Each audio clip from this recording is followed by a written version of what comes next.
and welcome to the long-awaited season premiere of No, You Shut Up, the most important news program ever, of all time, anywhere, I hope. I'm Paul F. Tompkins. On this week's show, Cenk Uygur from the Young Turks does a slam dunk, and movie star Colin Hanks performs close-up magic. But first, the Iowa caucus just happened, and that means the election season is in full swing still. And No, You Shut Up promises to be there, with diverse opinions, fancy graphics, the occasional sound effect to tell you how you should feel, and, I'm proud to say, technology that no other show can bring you. Like this, the Clockmander-in-Chief. The Clockmander not only counts down the days until the next election, it also represents every potential candidate. As you can see, it's got a man body, because the president could be a man. The placement of this brassiere acknowledges our next president may in fact be a lady. And if the president is a person of color, no worries. We've used these oven mitts to obscure the Clockmander's white skin. Proprietary technology like this is just one of the many ways we'll be covering the election this year. Now get ready for our Emmy Award craving segment, Shut Up the Vote! I'm sitting down now. Monday's caucus in Iowa was an exciting night. A nation watched as pundits pointed at maps and many different breaking news graphics were unveiled. It was a thrilling night for the media, all trying to be the first to call the caucus winners. For the Democrats in Iowa, it's still too close to call. And very close lead over Bernie Sanders, but it's very early in the night. Went from too early to call to now too close to call. And again, it is still too early to tell. But we here on No, You Shut Up, we pride ourselves not on being first, but on being last. Because, as they say in the news game, if you're last, you're never wrong. Now, if there's a show out there who can announce the caucus results later than us, well, my hat is off to you. But now, the results. The GOP field had a clear winner. Ted Cruz took the Iowa cake with 28% of the vote. The Democratic side is another story. 3 full days later, we are still not comfortable calling this caucus for either Bernie Sanders or Hillary Clinton. So please tune in next Thursday when, I promise, No, You Shut Up will be the absolute last show to call this primary. But right now, our technology insists it's a tie. We now go to conservative Christian star Schlesinger and liberal critic Armin Might for their analyses. I gotta say, I hate Bernie Sanders, but I don't hate him as much as I hate Hillary Clinton. She's like the Oprah Winfrey of abortions. You get an abortion, you get an abortion, and you get an abortion. You want my political analysis? Here it is. You know when you carve a pumpkin, then you leave it outside to rot? Day 8. That's Ted Cruz's face. Opinions you'll hear on no other show. Now, as you know, we here at NYSU are dedicated to keeping our content topical, relevant, and most of all, fresh. With that in mind, here's actor, model, and hot dog, Hot Dog. Hot Dog? Hey, what's up, guys? It's your boy, Hot Dog here. This upcoming election is gonna be totally craisins. And to help you figure it out, I've put together a new Shut Up the Vote segment called Elections Be Like. I love that title for sounding so hip and urban. First up, former Maryland Governor Martin O'Malley threw in the towel after getting nearly 0% in the Iowa caucus. Tonight, I have to tell you that I am suspending this presidential bid. Poor Marty O'Males. He's like, please vote for me, and Iowa be like. Oh, you see, identical. Martin O'Malley, more like Martin Kablowy. Elections be like.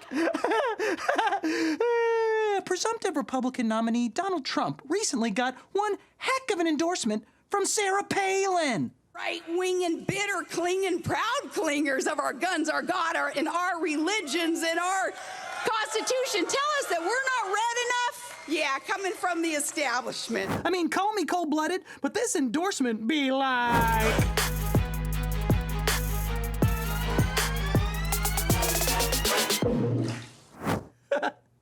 The iguana farted. Yeah, I got it. Well, Hot Dog, I wouldn't make space on a shelf for that Pulitzer just yet. Bloop. Stop it. Okay. Once again, our thoughts and prayers go out to the yoga ball kid.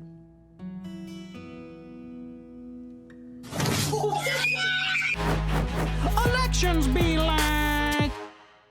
I'm now joined by columnist, political activist, commentatorist, and host-store of his own show on YouTube, The Young Turks. Please welcome to NYSU, Cenk Uygur. Cenk, it's a pleasure to have you sitting here with me. Thank you. Pleasure's all mine. Cenk, your show, The Young Turks. How? Why? Who? Reporter questions. Young Turks is the largest online news network. Not a big deal. That seems like a big deal. Am I wrong? No, I was kidding. It is a big deal. I see. We've got about 30 channels up on YouTube. We've got over a dozen hosts. We pretty much dominate the internet. Thank you for those brags. I am particularly fond of a segment on your show called The Final Judgment, where you provide your viewers with a well-researched deep dive on a hot topic. Those bitches will surrender overnight. Oh, okay. That's crazy. That's my final judgment. Now, Cenk, I'd love to get a little of that razor-sharp analysis from you right here on this show. Would you mind? Can do. Haha, fantastic. Because I spent the entire day with a thesaurus and came up with a segment that's just different enough to not bring on a lawsuit. It is called Terminal Verdict. First up, while stumping for Donald J. Trump, Mama Grizzly herself, Sarah Louise Palin, blamed some stuff on Obama, including her son's domestic violence. In her speech endorsing Donald Trump yesterday, former vice presidential candidate Sarah Palin suggesting her son's arrest on domestic violence charges was a result of post-traumatic stress disorder and partially due to President Obama's lack of respect for men and women in uniform. Is it Obama's fault? Cenk, what is your terminal verdict? Now, I'm a progressive, but I really got to side with Sarah Palin here. Obama's been taking up all her time. She's got to criticize him. She's got to make money off of criticizing him. So she doesn't have time to raise her kids. That's why they keep getting pregnant out of wedlock, keep beating up other people, including their girlfriends. So in conclusion, thanks, Obama. Cenk, that was a great terminal verdict. You are very good at giving opinions, so while I have you here, I'm here all day. take a look at this. Now, one of these sconces I like, and one of these sconces my wife likes a lot. So which of these sconces do you prefer? Well, I'm really worked up about this sconce issue. I mean, this stuff's got me pissed. I mean, how are you gonna go with the rose gold? Rose gold makes no sense. The other one looks like an ovum. I'm pro ovum. I go with ovum. Give me that thing. Sure. That's my terminal verdict. Oh, well, thank you very much. Oh, Cenk, pick me! Oh, hey, how you doing? Hey, that's pretty good. You know, I had a little sandwich earlier, and it's kind of feeling like it was. Question. Oh, right. Okay, Super Bowl Sunday is coming up. Who's it gonna be? The Carolina Panthers, or the Denver Broncos? What sound does a Bronco make? A horse's sound? Oh, clippy clop, clippy clop, clippy clop, clippy clop. Not really, no. Okay. Okay. Who's gonna be the winner? I can't stand Peyton Manning. I think he is a choker, a Republican, and a dick. So I'm going Panthers. Roasted! Well, there you have it. Cenk Uygur, thank you for visiting with us, and thanks for being a part of Terminal Verdict. No problem.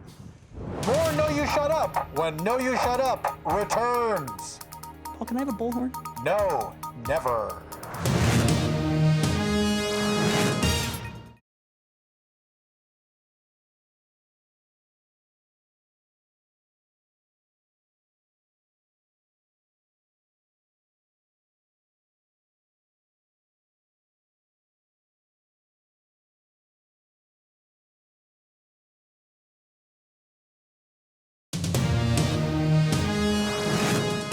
That eating is cheating.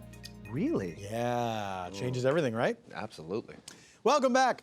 My next guest is a celebrity, but also a person. From the Columbia Broadcasting System's Life in Pieces, please welcome Colin Hanks. Colin, hello. Hello, Paul. Thank you for being here. Thank you for having me. Now, on the show Life in Pieces, you have children, but in real life, you also have children. Planned or coincidence? A little bit of both, to be quite honest. Now that I have children, I sort of get some of the humor, the parenthood humor, if you will. So before you had children in life, and you were like, this isn't funny, and then when you see written jokes in a script about being a parent, you're like, I get it. It's actually kind of funny. Yeah. It's a cliche for a reason. What's the worst part about being a parent? Well, I would actually say the hardest part for me, at least, would probably be, you know, trying to talk to my kids about the scary things that are going on in the world. Climate change, ISIS, Sarah Palin, some combination of those three together? Yeah, most of things are real and scary. So what does a parent do when, let's say, little Colin or Colinita asks about climate change, let's say? Well, that's when it's time for Daddy to do a little something I like to call kindersplaining. Kindersplaining? Do you teach them little songs and rhymes to make them feel better, or? No, that's some basic shit, Paul. All right, kids are pretty sophisticated these days. Oh, Miss Pancakes! Hi, kids. It's me, Miss Pancakes. Isn't she fun? Now, where do you two do this kindersplaining? Do you do it on some sort of basic cable or YouTube or Snapchat? What do you mean? Oh, you just do this at home with your kids? Yeah. How did she get here? Well, Paul, I ate my way here through a stack of fluffy pancakes. I should have assumed. Well, kindersplain away, you two. Hey, kids, if your parents watch the Big People News show with you in the room, you've probably heard some scary words like ISIS or ISIL. They're the ones with the big shooty jeeps and uh-oh sticks. Make them go away, Miss Pancakes. You got it, Colin. Listen, kids, the odds of being killed in a terrorist attack are 9.5 million to 1. You're much more likely to choke on pizza or be crushed to death by a piece of furniture right in your very own room. More like Osama bin Futon. So don't y'all go worrying about mean old ISIS. Yum, yum, give me some pancakes. Do you actually want pancakes?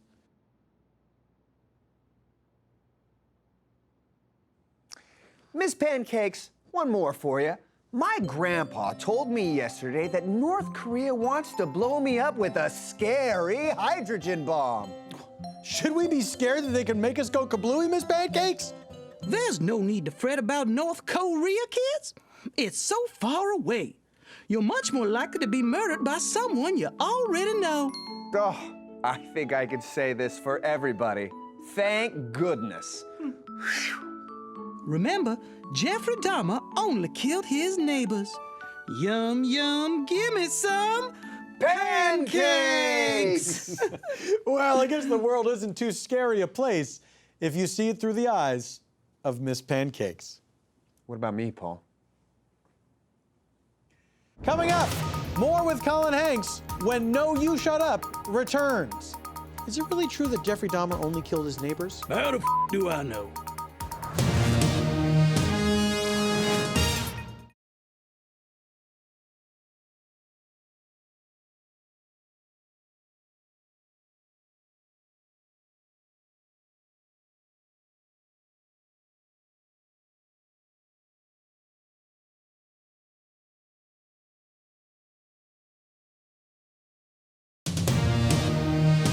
There was a very bright light, and then we just woke up in our own beds.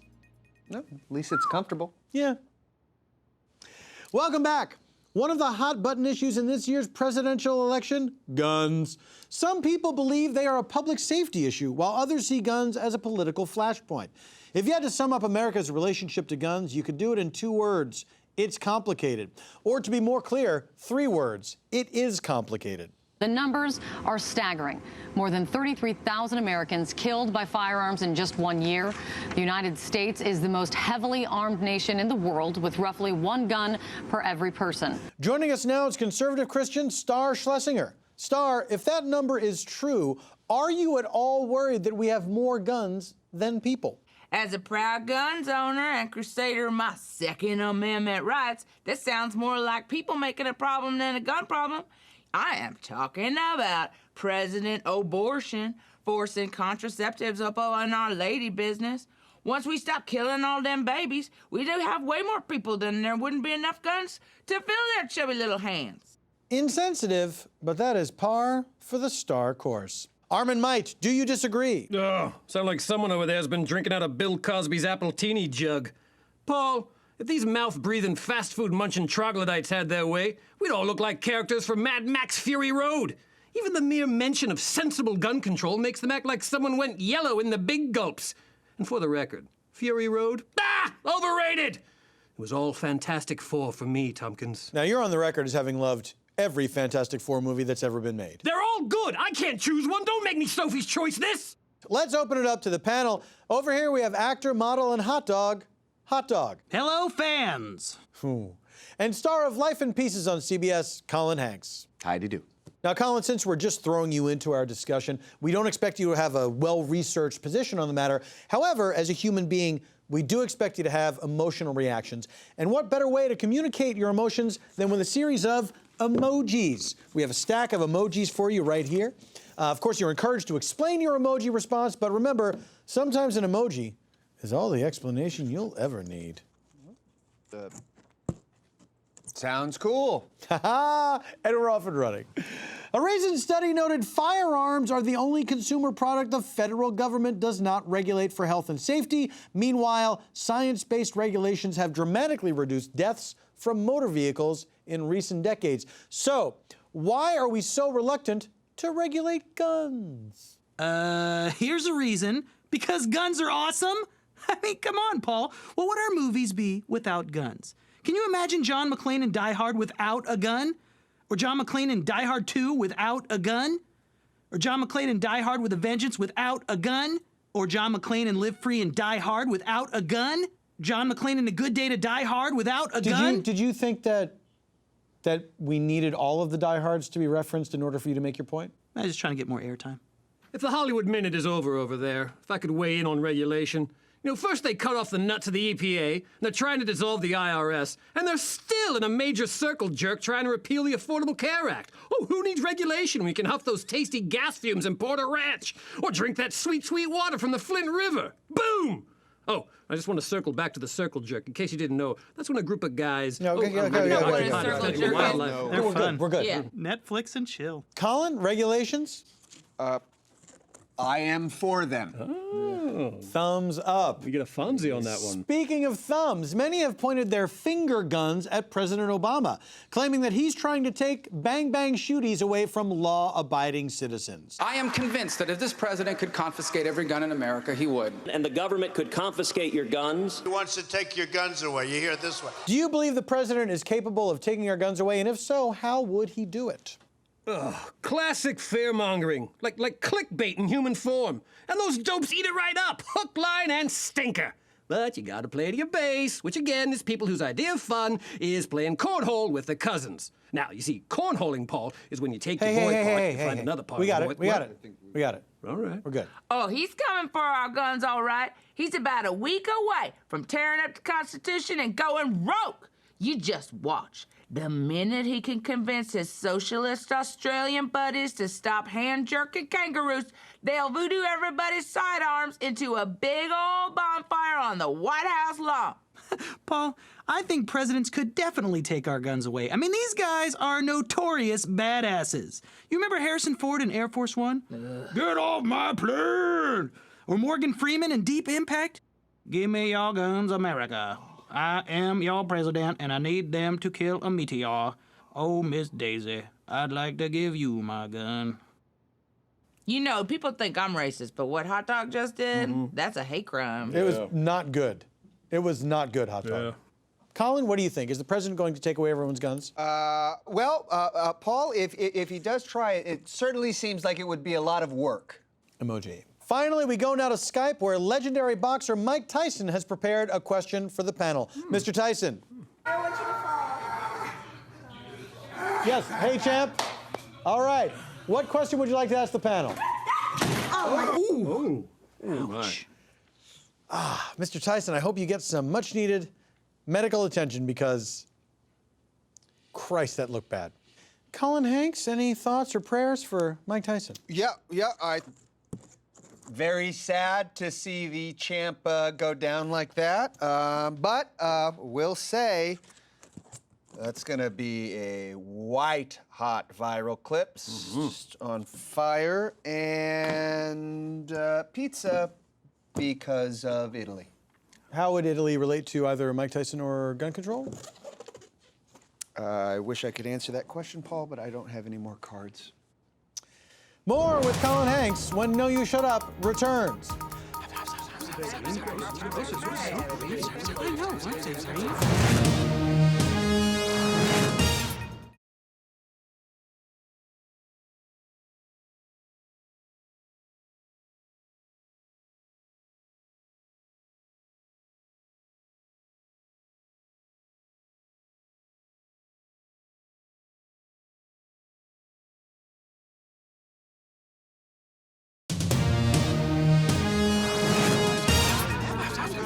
Good talk, guys. Welcome back. It's time for our panel to sound off. Gang, whom should shut up this week? Star, we'll start with you. Thank you.